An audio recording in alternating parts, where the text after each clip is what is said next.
Ladies and gentlemen, how about our roast master tonight? A man whose only goal in life is to serve as a warning to others, Sergeant Darwin, Night Train Jeffrey. To this day, I remember the first time I met Darwin, and hopefully someday the therapy will help. I was going to poke fun at you, Darwin, for being kind of short and bald, but I decided not to. He's really self-conscious about his hair. I don't know why he doesn't have hardly any, but he really gets upset about that. And I'm not going to make fun of him for being short because I don't want him to get mad and punch me in the knee. Darwin, you call yourself the voice of reason. I just think you as the reason I hear voices. But enough about you. Let's move on here. Tonight, we're gathered to recognize a man who is loved and cherished and admired by everyone. Unfortunately, he couldn't be here tonight, so we got stuck with him.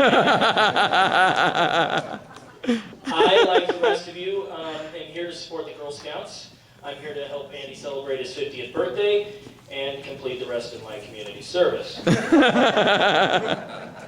I go any further, I have to say something.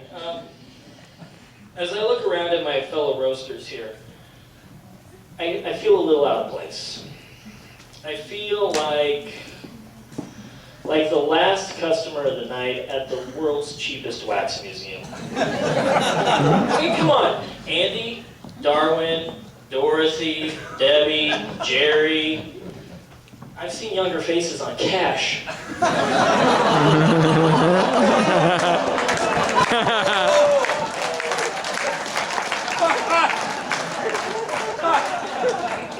Speaking of cash, Andy, you look like $1 million tonight. Ringing, wrinkled, and covered in God only knows what. To be fair, though, I don't think anyone expected you to look great at your age. I'm not saying that being ugly is a crime, which is good because you'd probably be looking at least 25 to life. But I can tell you this, myself, and I'm sure many of us are extremely proud to see you through your 50th birthday. I'm not sure many of us thought you'd make it to 50. Although, when I got to thinking about it, it makes sense that you're still around. Because you can't die until the government finds a safe, secure place to bury your liver. One time Andy donated blood to the American Red Cross, and surprisingly they used it to sterilize the equipment. His last urine sample, which I believe was during your trip to the emergency room for your broken ribs. Yeah. Oh, that reminds me. Just because you look like you're made of leather doesn't mean you actually bounce like it. But his last urine sample had an olive in it. One time he came to my office, and I failed a sobriety test. But in all seriousness, Andy is a recovering alcoholic, and I want to take a moment to congratulate you on 11 years sober. That's very cool stuff. I just wish he was a recovering never shut up-aholic. Don't get me wrong, I'm not saying Andy likes to hear himself talk. He just thinks the rest of us like to hear it. You know how airlines will sometimes require overweight people to buy 2 tickets when they get on the plane? Andy has to buy 2 tickets, but not because he's fat. He has to buy 2 tickets, one for him and one for his ego.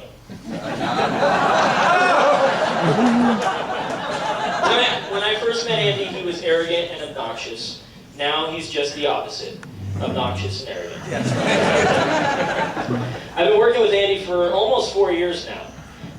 When I enrolled in broadcasting school, because I had nothing better to do, I discovered that they required a certain number of internship hours in order to graduate with a broadcasting company, whether it be radio, television, etc. Well, being the only person in my class who didn't live in the Denver metro area, I was tasked with finding a local radio station or television station to work with. One day, the placement director of the school took me into his office, and he sat me down, and he said, I found you an internship at KPMX in Sterling, and Andy Rice is really looking forward to working with you. I sat in my chair for a moment as the information settled into my brain like a pack of angry rodents. And as I sat in stunned silence, all I could really think to myself was, really? I have to work with that jackass? Now, almost 4 years later, I can stand up here and say that every morning when I wake up and my feet hit the floor, I think to myself, really, I have to work with that jackass. Of course, term work loosely. Before you get any preconceived notions, I'm not saying Andy's lazy, but he is the only guy I know that doesn't sleepwalk. He hitchhikes. The good news for Janice and Lauren, though, is that Andy's not the kind of guy who takes his work home with him. I don't see how he could be, since we do all the work. I don't think you knew this, but we actually came up with a nickname for you at the station. No. Yeah, we call you Blister, because you always seem to show up when the hard work's done. Yeah. But at least he's helpful. Whenever there's a problem around work, he's always got the answer. He's able to sum it up with one quick assessment. It was his fault. Yeah. One thing I love about Andy, and it's something I truly admire, is that he doesn't know the meaning of the word fear. And again, he doesn't really know the meaning of most words, so you kind of take that at face value. But the one thing that he really worries about is that no one is going to remember him when he's gone. Fortunately, buddy, I can think of several reasons you'll be remembered. You may not like any of them, but you'll definitely be remembered. When they made Andy Rice, they broke the mold. Then, just to be on the safe side, they found the guy that made the mold and they shot him too. Dude, I love you like a brother. An older brother. Yeah. Much older brother. Let me start over.